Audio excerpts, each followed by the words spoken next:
how to get over the shame of using medication to support weight loss.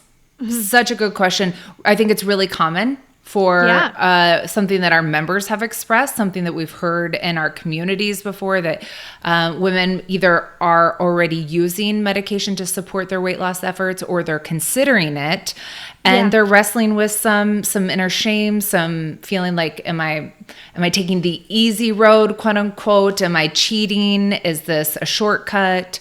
There might be some judgment from themselves, and honestly, our culture, really, there's a lot of opinions on it. Yeah. When I read this question, I thought of just like women in general and all the beliefs they have about how they were supposed to do things. They're supposed to be able to do it all without any help at all, and no be successful. Sweat, smile the whole way. And anything else is shameful. So I see this in the women who have, talked to their doctors and decided this is the right path for them. They feel some shame about it, that they're getting some assistance, some help. But I also want to unpack that in a moment. I see this from women we have who are like super, maybe working full-time, kids, whatever they have going on in their life, and they maybe hire a cleaner, or they start buying some like ready-made meals and they're not cooking something from scratch. And they just have some guilt and shame around that. Or a babysitter to help them with whatever. Right. So I just see this in so many women. If they're not doing it all, there's something to be ashamed of. And so that in general is just a belief that has got to go. Because let me tell you, like, we've worked with thousands of women and nobody's doing it all. Like, nobody's doing it all. So we have to like stop this belief that there are people out there doing it all.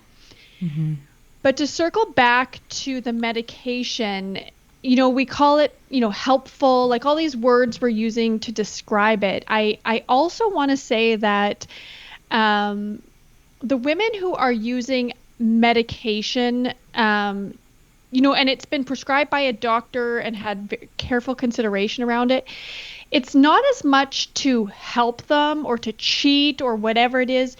It's actually to level the playing field. Physiologically. Right? So, physiologically. And so the reality is that we all have some differences physiologically.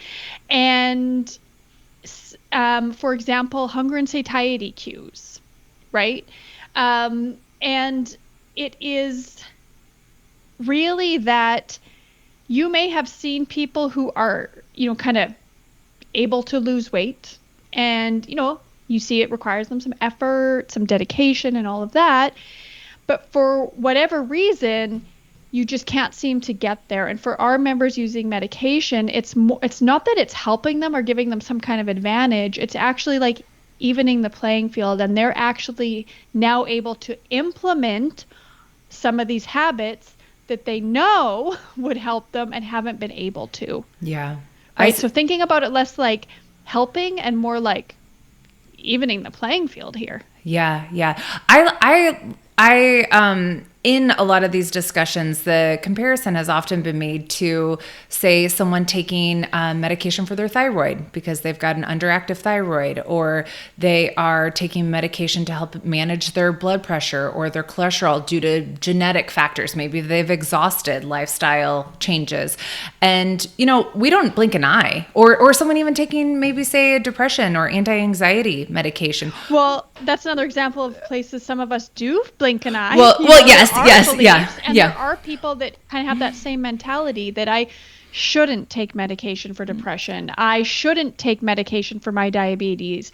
I should be able to manage these things naturally with food, and it's like, that's just a whole probably belief system in itself that needs unpacked. Yeah. Like, why? Yeah. But generally speaking, there seems to be a much larger acceptance for taking medication for some of those conditions, but not when it comes to medically indicated like weight loss support. Right. Right. And, when I think about my own perceptions, I don't blink an eye if I were to need medication for something physiologically that I'm experiencing, and that would be supportive, or you or any of our members. And so I think, when you think of it from that perspective, what are your own thoughts or judgments around people using medication for other conditions or concerns or ailments? It's probably a lot less than maybe what they're experiencing with weight loss medication. Yeah. And then the other thing I wanted to mention about those individuals that are, using some GLP-1, like we know there's, we see the talk, we know it's being abused. Okay. And I don't believe that this person asked this question as somebody who is, kind of accessed this medication and it's not medically indicated, right? I believe this person, it seems as if it was medically indicated. So,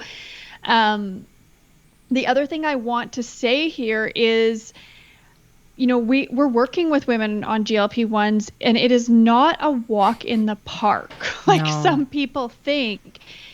I know some people tolerate the GLP-1s just fine, but there's many people who are not. And so it's not this silver bullet that a lot of people think it is. Mm-hmm. Yeah. Right? Does it even I was going to say helpful, but does it even the playing field? In a lot of ways, yes. Does it cause discomfort and challenges in other ways? Yes, it really does. Yeah. Yeah. If this person were on a coaching call or in coaching and they were asking about working through maybe some of their own thoughts and feelings related to this, I would really be curious about, as we've said on podcasts before and Facebook Lives, we talk about these feelings are often a result of thoughts or beliefs, underlying thoughts or beliefs. And so I'd be really curious to hear what their personal thoughts and beliefs are about them using medication, and see if there's something that we can maybe unpack or even reframe in a more helpful way. So it's, instead of the result of feeling shameful, it's maybe more neutral, or even seen it as you said, something that levels the playing field and helpful.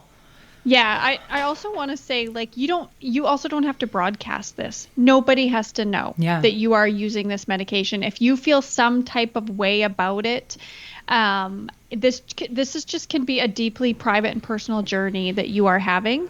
And just exit conversations, whether you see them in person or happening online, just exit conversations, excuse me, that are speaking about them in a shameful way. Like, I see those conversations, so I know what you are being exposed to.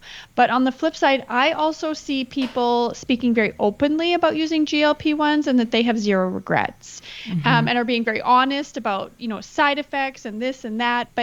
And maybe get yourself more into those conversations so that you can just be in environments where it's not a shameful thing to be using these medications. Yeah. Yeah. Which brings up a good point, are there maybe particular circumstances or environments that are more, that do elicit more shame when you think about this context? Is that, commentary from the public or something you've read online or, right. And so that's another question. Are you afraid of what you think of you or what others think of you? Like, what is the actual fear here? So that's, just maybe something that you want to reflect on. Yeah.